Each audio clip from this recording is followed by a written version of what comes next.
والعاقبة للمتقين، والصلاة والسلام على سيد الأنبياء والمرسلين وعلى آله وأصحابه أجمعين. أما بعد، فإن أصدق الحديث كتاب الله، وأحسن الهدي هدي محمد صلى الله عليه وسلم، وخير الأمور عوازمها، وشر الأمور محدثاتها، وكل محدثة بدعة، وكل بدعة ضلالة، وكل ضلالة في النار. وبالسند المتصل منا إلى الشيخ الإمام الهمام الحافظ الحجة أمير المؤمنين في الحديث أبي عبد الله محمد بن إسماعيل بن إبراهيم بن المغيرة بن بردزبة الجعفي اليماني البخاري رحمه الله تعالى. اللهم انفعنا بعلومه وعلومهم أجمعين، آمين يا رب العالمين. أنه قال: باب قول الله: ونضع الموازين القسط ليوم القيامة، وأن أعمال بني آدم وقولهم يوزن.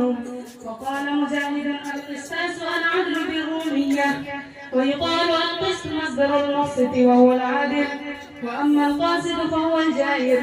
حدثنا أحمد بن إشتاب قال حدثنا محمد بن فضيل عن عمارة بن القعقاع عن أبي زرعة عن أبي هريرة رضي الله عنه قال: قال النبي صلى الله عليه وسلم: كلمتان حبيبتان إلى الرحمن، خفيفتان على اللسان، ثقيلتان في الميزان، سبحان الله وبحمده سبحان الله العظيم.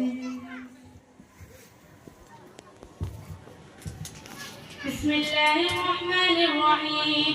الحمد لله رب العالمين، والعاقبة للمتقين، والصلاة والسلام على سيد الأنبياء والمرسلين وعلى آله وأصحابه أجمعين.